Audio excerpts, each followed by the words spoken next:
Chapter 4. The Rabbit Sends in a Little Bill.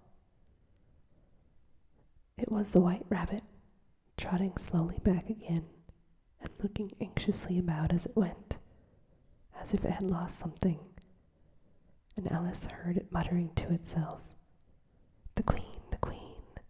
Oh, my dear paws! Oh, my fur and whiskers!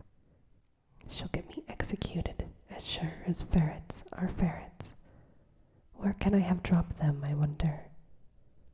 Alice guessed in a moment that the rabbit was looking for the fan and the pair of white gloves, and she very good-naturedly began hunting about for them. But they were nowhere to be seen. Everything seemed to have changed since her swim in the pool, and the great hall, which held the glass table and the little door, had vanished completely. Very soon the rabbit noticed Alice as she went hunting about, and he called out to her in an angry tone, "Why, Marianne, what are you doing out here? Run home this moment and fetch me a pair of gloves and a fan. Quick now!" And Alice was so much frightened that she ran off at once in the direction he pointed to, without even trying to explain the mistake he had made. "He took me for his housemaid," she said to herself as she ran. "How surprised he'll be when he finds out who I am. But I'd better take him his fan and gloves. That is, if I can find them." As she said this, she came upon a neat little house. On the door was a silver plate with the name W. Rabbit engraved upon it. She went in without knocking and hurried upstairs, in great fear lest she should meet the real Marianne and be turned out of the house before she had found the fan and the gloves. "How strange it seems," said Alice to herself, "to be going on errands for a rabbit. I suppose Dinah will be sending me on errands next." And she began fancying the sort of thing that would happen. "Miss Alice, come here directly and get ready for your walk. Coming in a moment, Dinah. But I've got to see that the mouse doesn't get out. Only, I don't think," Alice went on, "that they'd let Dinah stop in the house if she began ordering people around like that." By this time, she had found her way into a tidy little room with a table in the window, and on it, as she had hoped, was a fan and 3 pairs of tiny white gloves. She picked up the fan and a pair of the gloves, and was just going to leave the room when her eye fell upon a little bottle that stood near the looking-glass. There was no label this time with the words, "Drink me," but nevertheless she uncorked it and put it to her lips. "I know something interesting is sure to happen," she said to herself, "whenever I eat or drink anything, so let's just see what this little bottle does. I do hope it'll make me grow large again, for I really am quite tired of being such a tiny little thing." And it did so indeed, and much sooner than she had expected. Before she had drank half the bottle, she found her head pressing against the ceiling, and she had to stoop to save her neck from being broken. She hastily put down the bottle, saying to herself, "That's quite enough. I hope I shan't grow any more. As it is, I can't get out of the door. I wish I hadn't drank quite so much, but alas, it was too late to wish that." She went on growing and growing, and very soon she had to kneel down on the floor. In another minute there was not even room for this, and as she tried the effect of lying down with one elbow against the door and the other curled round her head, still she kept on growing, and, as a last resource, she put one arm out of the window and one foot up the chimney, and said to herself, "Well, now I can do no more. Whatever happens, but what will become of me?" Luckily for Alice, the little magic bottle had now had its full effect, and she grew no larger. Still, it was very uncomfortable, and as there seemed to be no sort of chance of her ever getting out of the room again, she felt tears spring into her eyes. It was so much more pleasant at home, thought poor Alice, when one wasn't always growing larger and smaller and being ordered about by mice and rabbits. I almost wish I hadn't gone down that rabbit hole. And yet,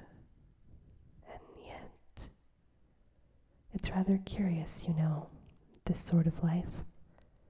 I do wonder what can have happened to me. When I used to read fairy tales, I fancied the kind of thing that would never happen. And now, here I am in the middle of one. There ought to be a book written about me. That there ought. And when I grow up, maybe I'll write that book. She laughed to herself. But I'm grown up now.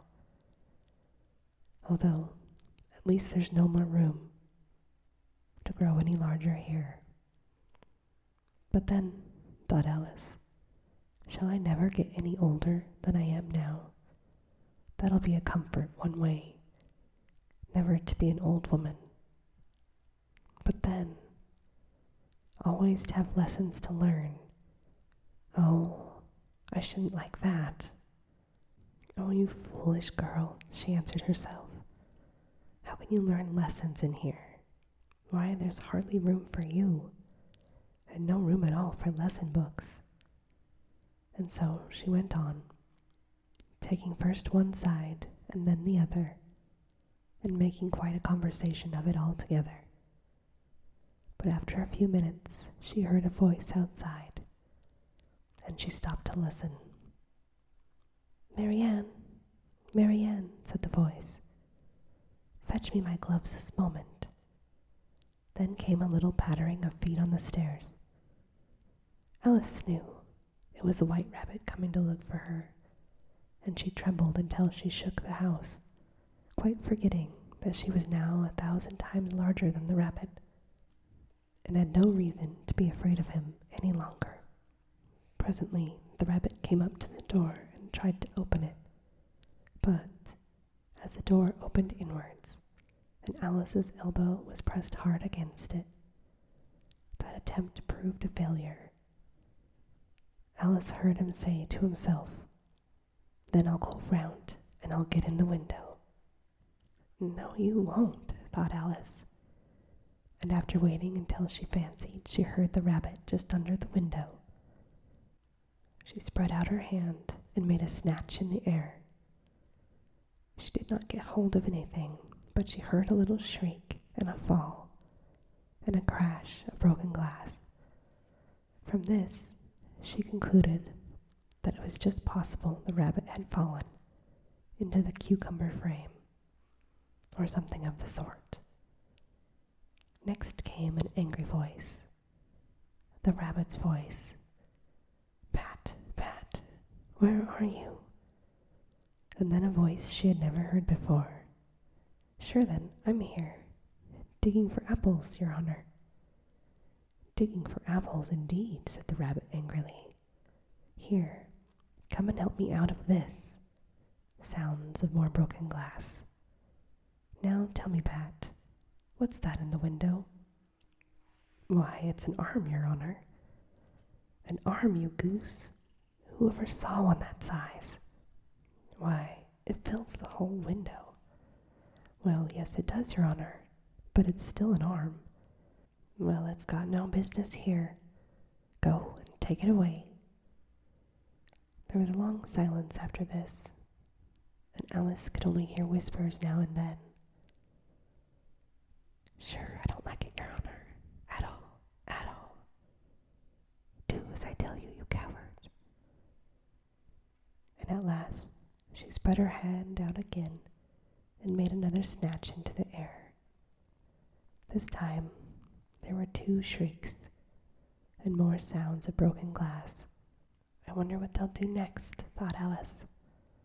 "As for pulling me out of this window, I only wish they could. I'm sure I don't want to stay in here any longer either. She waited for some time without hearing anything more. At last came a rumbling of little cartwheels and the sound of a good many voices, all whispering together. Where's the ladder? Why, I hadn't thought to bring one. Bill's got the other one. Bill, fetch us the ladder, lad. Here, put him up at this corner.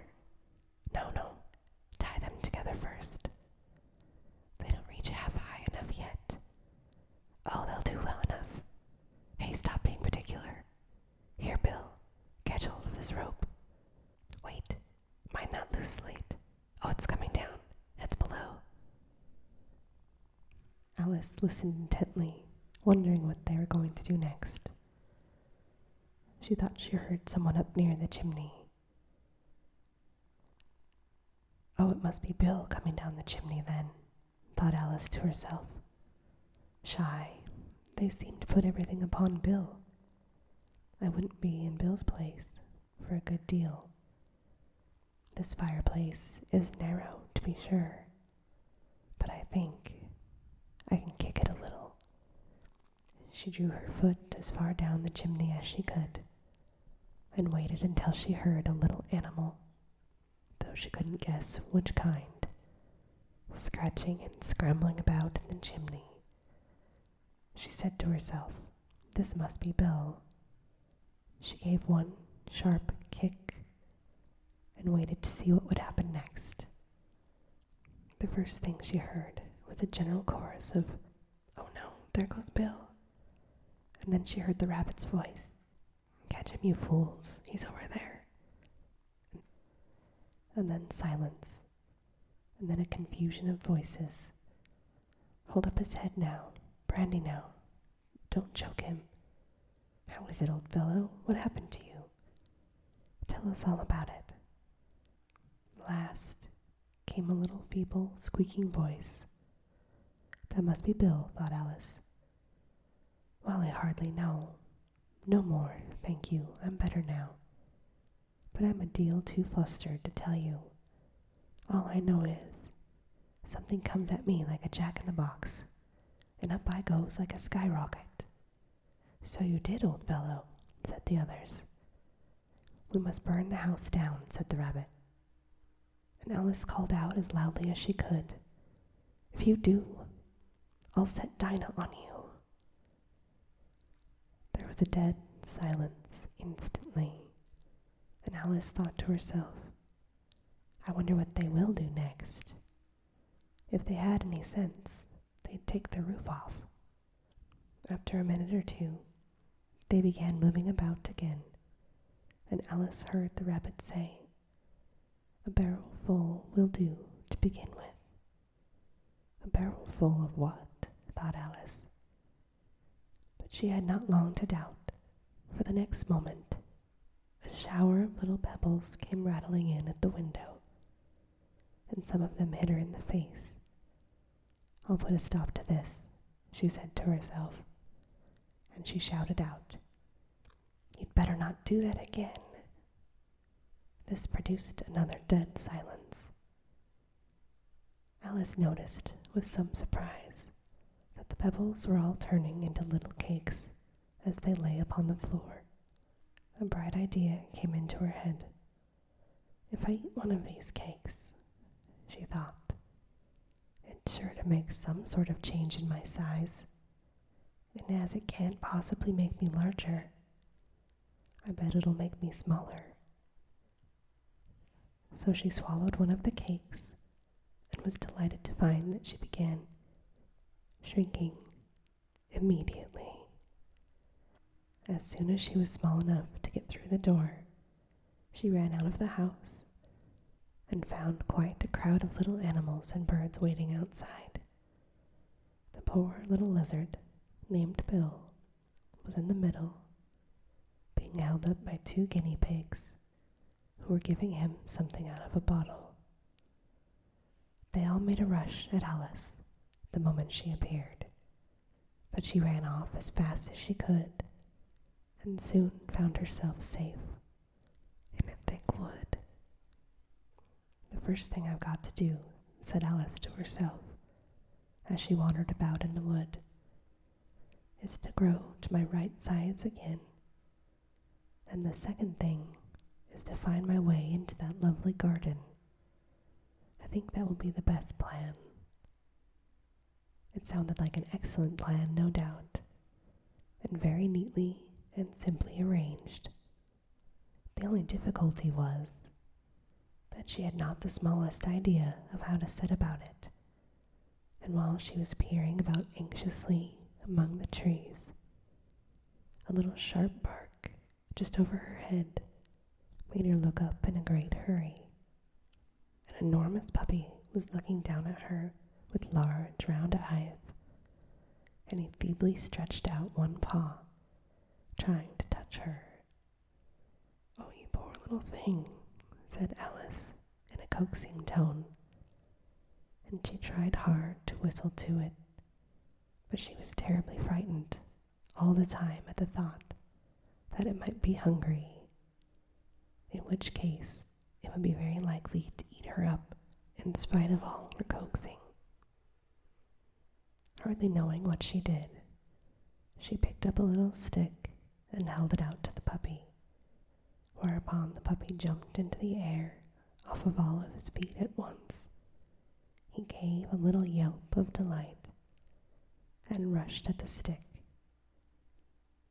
Alice dodged behind a great thistle to keep herself from being run over, and the moment she appeared on the other side, the puppy made another rush at the stick, and he tumbled head over heels in his hurry to get a hold of it. Then Alice, thinking that it was very like having a game of play, expecting every moment to be trampled under its feet, ran around the thistle again, and then the puppy began a series of short charges at the stick, running a very little way forwards each time, and a long way back. He barked hoarsely all the while, till at last he sat down a good way off, panting. His tongue hung out of his mouth, and his great round eyes began to close. This seemed to Alice a good opportunity for making her escape, so she set off at once and ran until she was quite tired and out of breath, and until the puppy's bark sounded quite faint in the distance. "And yet, what a dear little puppy that was," said Alice, as she leaned against a buttercup to rest herself. She fanned herself with one of the leaves. "I should have liked teaching tricks very much, if only I'd been the right size to do it. Oh dear, I'd nearly forgotten that I've got to grow up again. Let me see. How is it to be managed? I suppose I ought to eat or drink something or other. But the great question is, what?" The great question certainly was. Alice looked all around her at the flowers and the blades of grass, but she did not see anything that looked like the right thing to eat or drink, given her circumstances. There was a large mushroom growing near her, about the same height as herself, and when she had looked under it, and on both sides of it, and behind it, it occurred to her that she might as well look and see what was on the top.